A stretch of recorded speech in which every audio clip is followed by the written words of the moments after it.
Bismillahirrahmanirrahim. Assalamualaikum warahmatullahi wabarakatuh. Alhamdulillahirabbil alamin. Walladzi arsala rasulahu bil huda wa dinil haqq liyudhhirahu 'ala dini kulli. Wa kafa billahi syahida wa asyhadu an la ilaha illallah wahdahu la syarikalah. Wa asyhadu anna Muhammadan abduhu wa rasuluh. Allahumma shalli ala Muhammad wa ala alihi wa ashabihi wa man tabi'ahum bi ihsanin ila yaumiddin. Ya ayyuhalladzina amanu taqullaha haqqa tuqatih wa la tamutunna illa wa antum muslimun. Wa ba'd, fa inna astaqal hadisi kitabullah wa khairal hadiyi hadi Muhammadin sallallahu alaihi wasallam. Syarrul umuri muhdatsatuha fa inna kulla muhdatsatin bid'ah wa kulla bid'atin dhalalah wa kulla dhalalatin finnar. Ayyuhal ikhwah, azza subhanahu wa ta'ala. Materi pertama yang kita kaji kesempatan kali ini adalah mendalami tentang kemestian kita untuk mentauhidkan Allah Ta'ala, menjadikan Allah satu-satunya, karena manusia dicipta untuk menjadikan Allah satu-satunya, sebagaimana Allah firmankan, wa ma khalaqatul jinna wal insa illa liya'budun. Allah tidak mencipta jin dan manusia kecuali untuk liya'budun, maknanya liyuwahidun, agar mereka mentauhidkan kepada Allah, menjadikan Allah itu satu-satunya, entah sebagai pencipta, pengatur, pengurus, pemilik alam raya. Allah itu satu-satunya yang membuat syariat bagaimana cara beribadah, maka Allah adalah satu-satunya cara yang dipakai. Demikian juga tumpuan pengharapan rahmat juga hanya semata kepada Allah. Makanya bertauhid maknanya menyembah Allah, pakai cara Allah, mengharapkan rahmat Allah Ta'ala. Itu menjadi fondasi yang wajib kokoh, tidak boleh rusak. Sementara perusak-perusaknya sangat banyak, termasuk sebuah bahaya yang bahayanya lebih bahaya daripada bahayanya Dajjal, yang Nabi SAW katakan, inna ma akhwafu alaikum, sesungguhnya paling menakutkannya apa yang saya amat takut menimpa kepada kalian. Yang lebih bahaya daripada bahaya Dajjal apa itu? Ariya, amal ketaatan ditampakkan untuk mencari sanjungan. 3 unsurnya. Ketaatan ditampakkan untuk mencari sanjungan, itu namanya riya. Amal ketaatan ditampakkan untuk membimbing, enggak riya.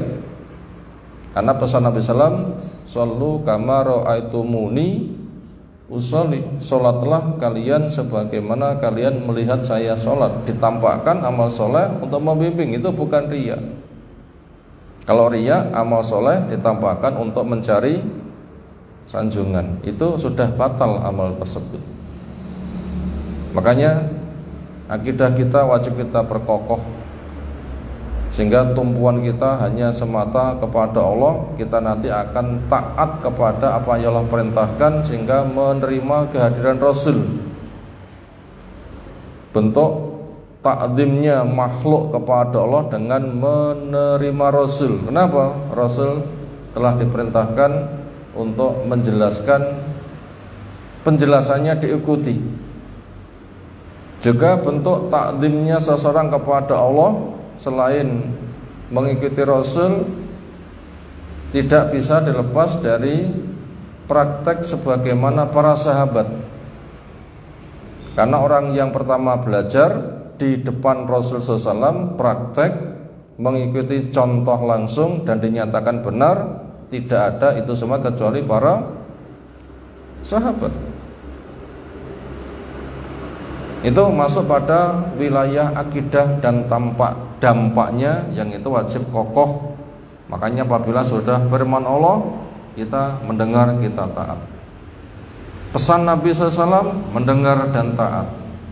Pemahaman praktek para sahabat, mendengar dan taat. Berkaitan masalah itu, insyaallah kita akan mengkaji apa yang disebut dengan ihsan wa mal ihsan. Sebagaimana hadis Jibril, ya Nabi SAW duduk bersama para sahabat, ada orang asing datang, bajunya putih dan amat sangat, rambutnya hitam dan amat sangat, pantasnya orang setempat yang berdandan fresh seperti itu, tetapi nggak dikenal sehari-hari. Tapi dari orang jauh sangat segar sekali, sehingga mengundang pertanyaan, siapa dia? Di antara pertanyaan, mal ihsan. Ihsan itu apa? Dijawab, anta budallaha ka'annaka tarah fa illam takun tarah fa innahu yarak, bahwa kamu menghamba kepada Allah seolah kamu melihatnya, bila tidak maka sadari bahwasanya Allah melihat kepada kamu. Di sini memberi petunjuk kepada kita beribadah dengan harap-harap cemas. Berharap semoga diterima, berharap semoga dilipat gandakan, berharap semoga dijaga, berharap semoga bisa menjadi bekal, berharap nanti akan teramankan dari neraka, berharap untuk ketemu Allah SWT ketika sudah masuk ke surga, dan itu mengiang, beribadah dengan penuh harap. Dan juga beribadah dengan penuh cemas, karena kita tidak tahu diterima apa tidak, cemas, cukup atau belum, cemas. Nanti ketika melintas neraka aman apa tidak, juga cemas. Beribadah dengan harap-harap cemas, sehingga bila orang itu teriring seperti itu, seolah dia nanti akan jadi baik. Dan karena satu-satunya tumpuan penyelamat itu hanya Allah saja, la manja minka illa ilaika, enggak ada keselamatan dari ancamanmu kecuali dengan kembali kepadamu. Makanya hati kita dipenuhi rasa mahabbah, cinta pada Allah Subhanahu wa ta'ala, karena satu-satunya tumpuan. Dan ketika orang itu diberi, sangat cinta kepada yang memberi, sementara pemberian Allah tidak bisa dihitung. Bisa dihitung? Jangankan akhirat, dunia saja kita nggak bisa menghitung. Allah menyebutkan, wa in ta'udu ni'matallahi la tuhsuha, dan jika kalian menghitung nikmat Allah nggak bakal bisa menghitungnya.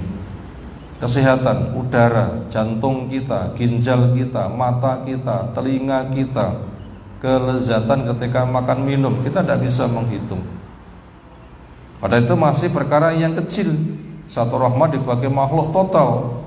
Lalu bagaimana yang 99 yang disimpan khusus untuk orang beriman ketika berada di surga?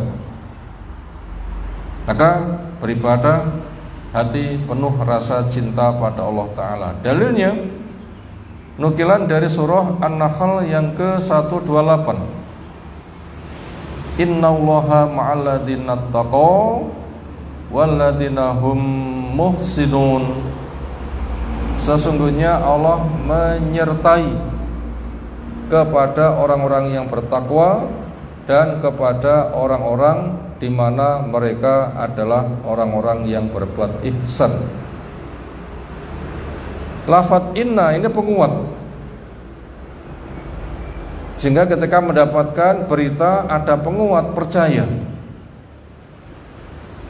Penguat itu macam-macam. Allah berfirman sudah kuat. Ada lafaz inna sesungguhnya pun juga kuat. Menggunakan sumpah pun juga termasuk bagian dari penguat. Ada lam, ada kot, lakot, itu juga penguat. Banyak macam-macam penguat, sehingga tidak ada keraguan. Kenapa? berita yang disampaikan itu sudah penuh meyakinkan. Lalu kebersamaan Allah itu ada setidaknya dua macam. Kebersamaan dalam bentuk mengetahui,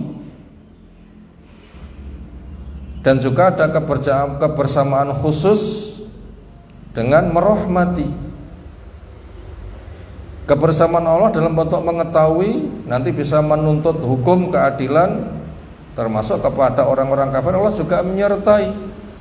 Saya tahu kepada kamu, saya menguasai kamu, saya akan menuntut kepada kamu. Itu mana menyertai. Kepada mukmin itu penyertaan khusus.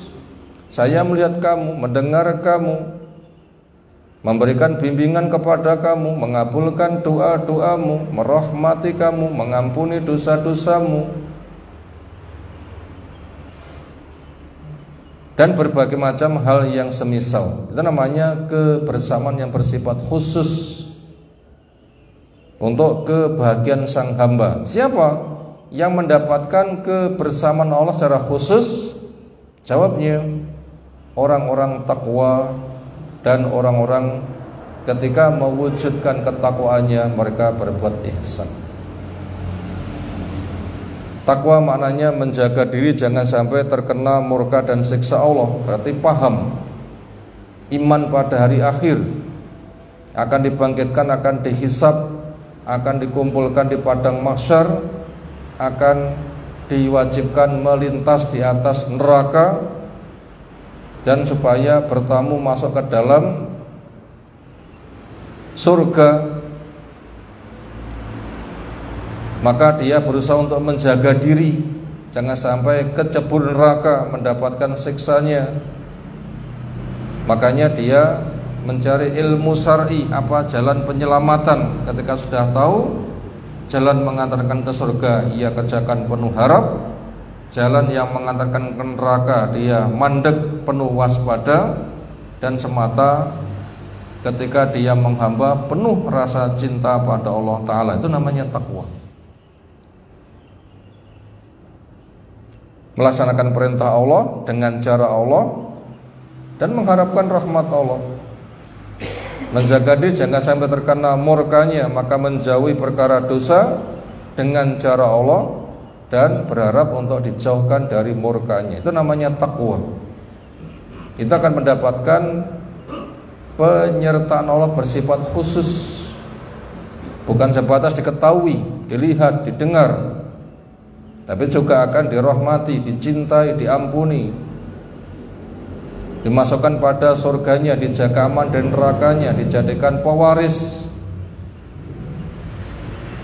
Dan kepada orang yang mereka itu ihsan.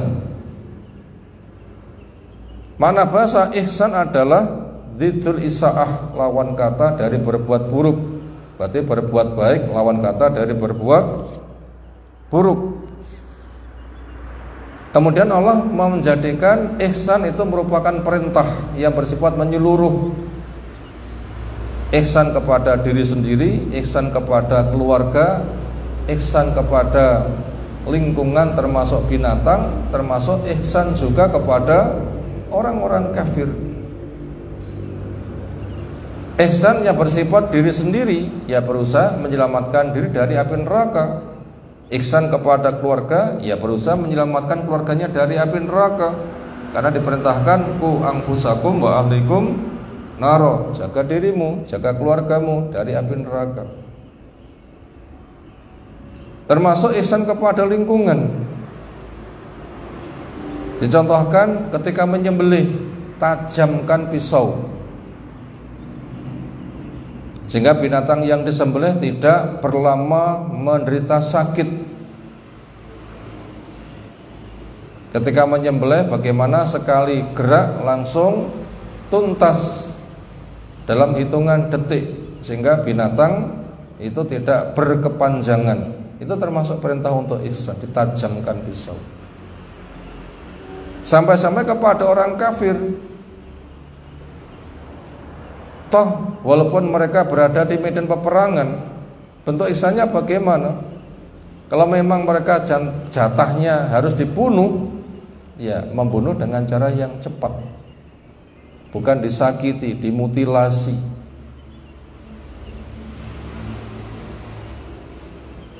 Demikian juga kita berbuat ihsan ketika menghamba kepada Allah dengan amat sangat kangen ingin segera ketemu Allah di surganya,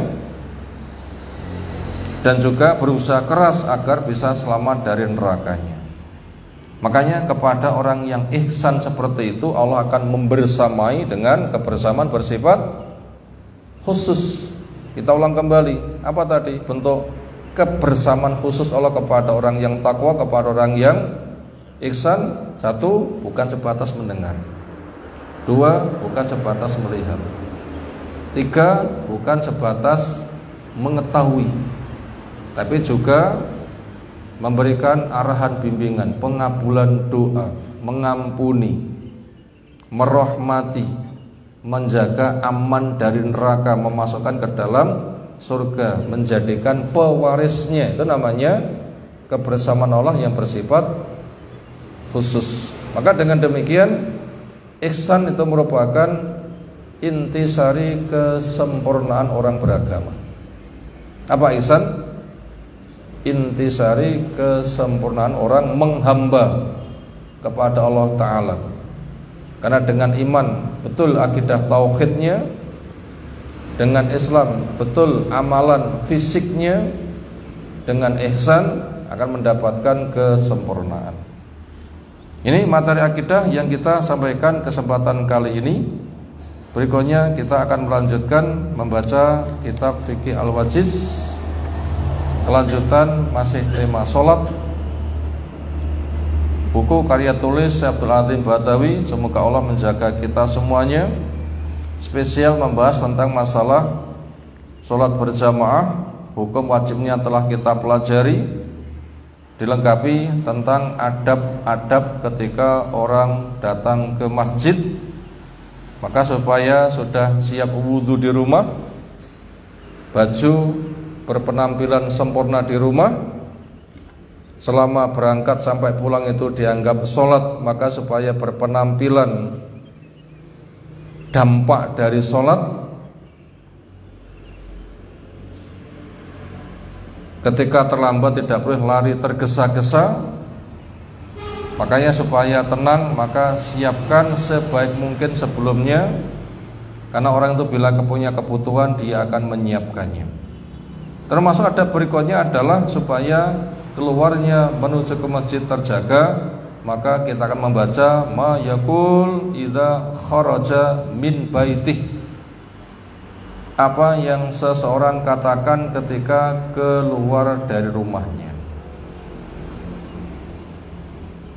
Karena di samping pintu itu ada dua pengawal, malaikat dan setan. Tujuannya baik, keluar dengan berdoa, maka malaikat mengawal, setan menjauh. Bila keluar tidak berdoa berarti nggak dapat pengawalan, apalagi keluarnya untuk keburukan. Dan bahaya yang ada di luar rumah itu banyak, apalagi malam. Sekira orang tahu gimana suasana malam, maka nggak ada orang yang berani keluar malam sendirian. Sekira orang tahu besarnya bahaya malam, saya tidak ada orang yang berani keluar malam sendirian, kecuali mendesak. Contoh keluar malam mendesak itu kayak Zubair, karena Nabi Islam itu terasa gelisah. Maka di luar rumah sana ada suara pedang yang dilepas dari sarungnya. Siapa itu? Zubair, sendirian. Kesempatan yang lain terdengar suara lagi, ditanya siapa itu? Zubair. Kesempatan yang lain ada suara lagi, ditanya siapa itu? Zubair. Maka dikatakan setiap nabi ada khawari, pengawal setia. Dan pengawal setiaku dia adalah Zubair. Itu keluar malam ada kepentingan. Kalau tidak, hendaknya jangan. Apabila butuh keluar, sekira bisa cari teman, cari. Yang paling penting dari itu semuanya, maka doa jangan sampai ketinggalan. An Anas radhiyallahu anhu qala bersabda Rasulullah SAW, man qala, siapa yang mengatakan, yakni yang ia maksud, idza kharaja min baiti, ketika keluar dari rumah, dengan bismillah tawakkaltu ala Allah wala haula wala quwata illa billah. Tadi kita kesini sudah doa semuanya gitu. Walaupun dari kamar, walaupun ke masjid hanya beberapa langkah, tetap saja. Kenapa? Keluar dari rumah. Karena antara ruangan yang dijadikan rumah dan ruangan dijadikan masjid itu nilainya beda. Rumah Nabi Islam yang ditempati dengan Bu Aisyah dengan masjid jauh atau dekat? Dekat atau gandeng? Pemisahnya hanya semisal jendela. Satu ruangan untuk dijadikan rumah keluarga, satu ruangan untuk masjid. Sehingga pernah ketika hari-hari mendekati kematiannya, itu tirainya dibuka. Nah, berarti kan gandeng kan? Orang akhirnya sama noleh memandang. Dan itu kesempatan mereka memandang Nabi Islam ketika masih hidup yang terakhir. Setelah itu mereka tidak memandang lagi dalam keadaan hidup. Ini menunjukkan kan gandeng. Namanya keluar rumah itu walaupun dengan masjid pun juga gandeng kayak begitu, tetap doa itu dilantunkan. Tetap doa itu dilantunkan. Bismillah dengan menyebut nama Allah itu makna bahasa. Mana istilah abda'u fi'li bi'aunillah. Saya memulai kegiatanku sambil memohon pertolongan kepada Allah. Dan kita tidak akan bisa aman tanpa dijaga oleh Allah walaupun hanya sekejap. Sebagaimana ungkapan kita bagian dari zikir pagi, wala takilni ila nafsi tarfata ainin. Ya Allah, jangan sampai Kau serahkan diriku untuk ngurus diri sendiri tanpa Kau tolong walaupun hanya sekejap mata. Makanya supaya kita itu selalu memohon pertolongan Allah setiap detik, setiap kejapan. Allah bila tidak menolong kita nggak bisa apa-apa. Walaupun hanya kerdipan mata, katanya itu paling mudah. Kalau sampai Allah memutus saraf mata, bisa nggak? Kedip-kedip, nggak bisa. Walaupun katanya itu perkara yang paling mudah. Apalagi mudah digunakan untuk haram. Nah, ini bahaya sekali. Itu makna bismillah, memohon pertolongan kepada Allah. Hikmah bismillah selain mencari pertolongan, juga membuat mata setan tertutup, nggak melihat. Makanya ada ceritanya, orang keluar rumah di tengah jalan bingung. Semisal semula dalan ngetan bingung, kemana ini?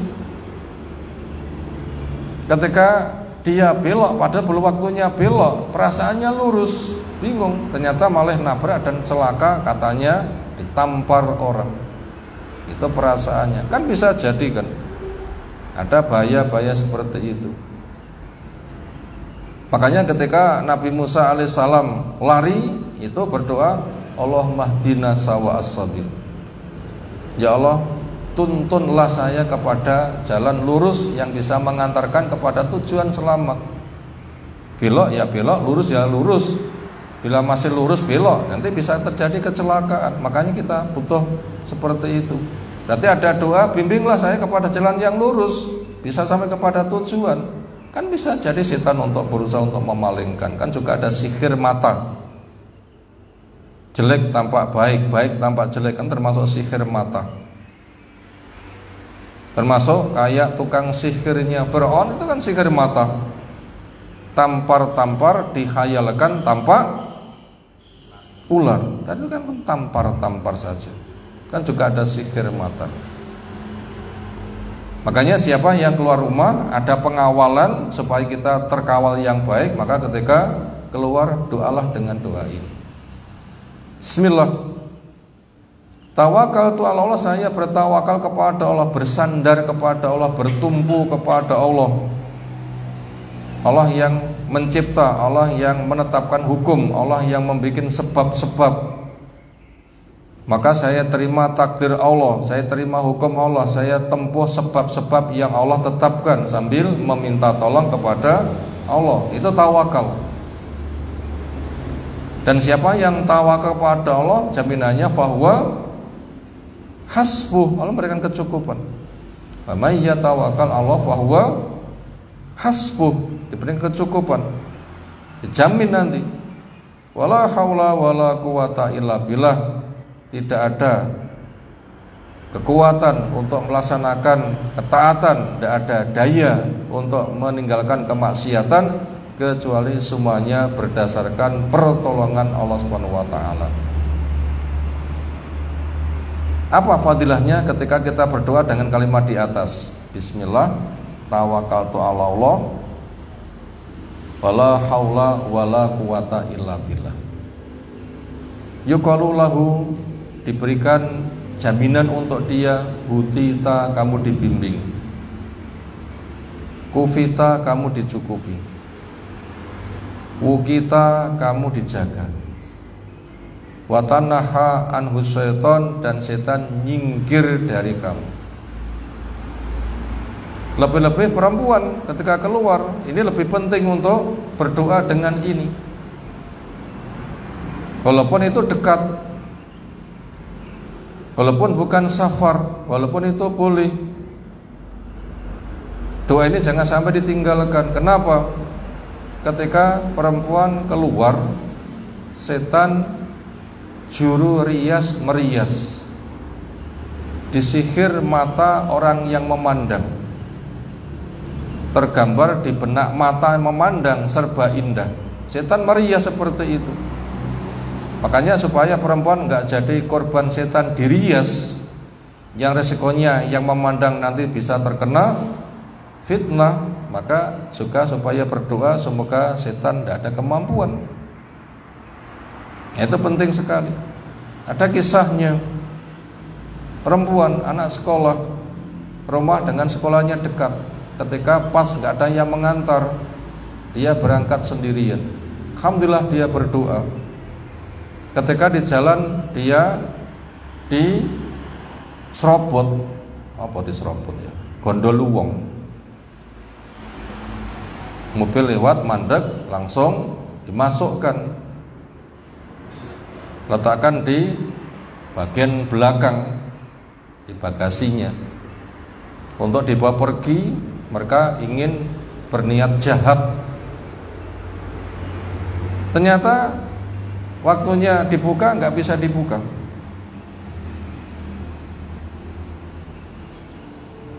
Diupayakan bawa kepada tukang las, nggak terbuka. Berbagai macam cara nggak bisa. Khawatir mati, nanti pasti ketangkap nanti, karena tersekap. Akhirnya diruqyah, baru bisa dibuka. Kemudian ditanya, kira-kira kamu keluar rumah, apa yang kamu baca ketika mendapatkan musibah kamu kok terjaga? Di antaranya ada jawaban, dia berdoa dengan bismillah, tawakkaltu ala Allah, la haula wala quwata illa billah.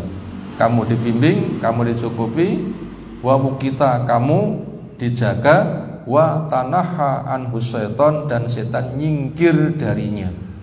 Berarti nggak mengawal, nyingkir setannya. Berarti kalau nggak berdoa, setan nggak nyingkir, berarti mengawal. Tapi kalau berdoa, setannya itu menyingkir. Maka penting sekali doa ini.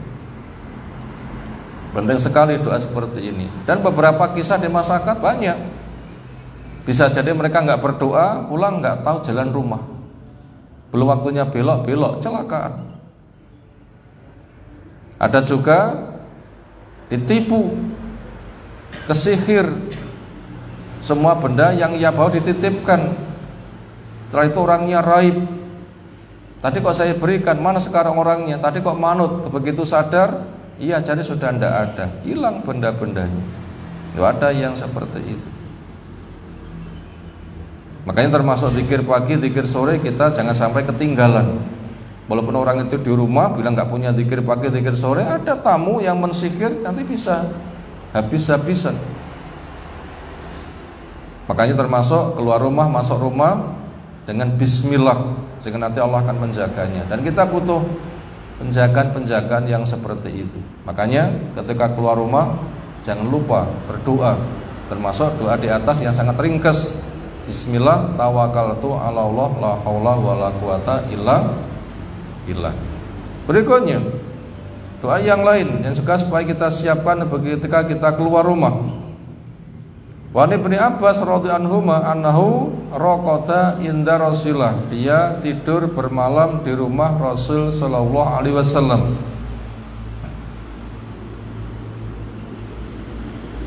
Tujuannya untuk melihat apa yang diperbuat Nabi SAW di waktu malam. Ketika Nabi SAW berada di rumah istrinya, yang istri ini menjadi bibinya Ibnu Abbas. Siapa namanya? Maimunah. Itu saudari ibunya Ummu Fadl. Berarti kepada sang perempuan mahram karena bibinya, kepada Rasul SAW saudara sepupu. Berarti punya hubungan dekat dari dua jalur. Tujuannya untuk memantau apa yang diperbuat Nabi SAW di waktu malam untuk diikuti dalam rangka mencari ilmu. Nyapa nginep ya golek ilmu, bukan sebatas gak punya rumah pindah dari satu rumah ke rumah yang lain. Apa ada? Wadah. Menikah belum punya pekerjaan, repot lagi ngopeni bojone gimana, alasannya bertamu. Hari ini bertamu di rumah A sedina sewengi, besok di rumah B sedina sewengi. Kan dapat menu khusus ya. Nanti sudah 30 hari, nanti bulan depan kepada A lagi. Itu namanya bertamu, kayaknya tujuannya butuh untuk diluruskan. Tapi yang hak adalah bertamu yang dicontohkan untuk mencari ilmu sebagaimana Ibnu Abbas. Artinya perbuatan kita supaya terprogram sehingga ketika dihisab nanti mudah kita siapkan jawabannya. Kenapa kamu bermalam di sana? Cari ilmu. Selamatkan insyaallah. Bahwa sofa solatahu bilaili, maka dia menjelaskan bagaimana solat Nabi SAW di waktu malam. Semakola, kemudian Ibnu Abbas cerita, fa'adzanal muadzin, maka muadzin mengumandangkan adzan. Tentunya dijawab. Selesai bersolawat, lalu berdoa, Allahumma rabba hadhi da'watit tamah sampai habis. Kemudian sholat qobliyah subuh 2 rakaat ringan, tapi nilainya lebih baik daripada dunia bersama isinya. Ketika keluar rumah, wahwa yakul, ini doanya, Allahumma ja'al fi qalbi nuron, ya Allah jadikan di hatiku cahaya. Wa fi lisani nuron, ya Allah jadikan di lisanku cahaya. Wa ja'al fi sam'i nuron, ya Allah jadikan di pendengaranku cahaya. Wa ja'al fi basari nuron, jadikan di penglihatanku cahaya. Wa ja'al min khalfi nuron, jadikan dari arah belakangku cahaya.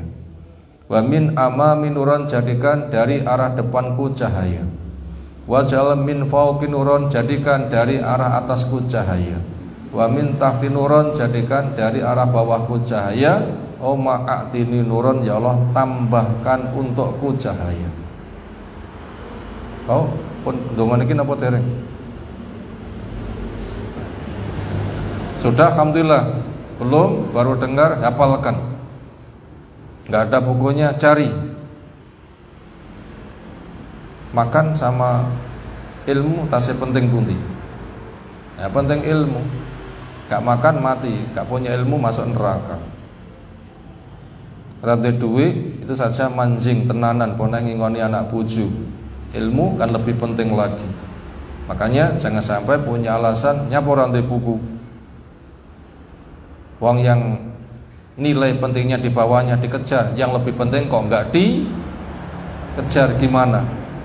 Apa senengane mburu uceng kelangan delek. Napa niku?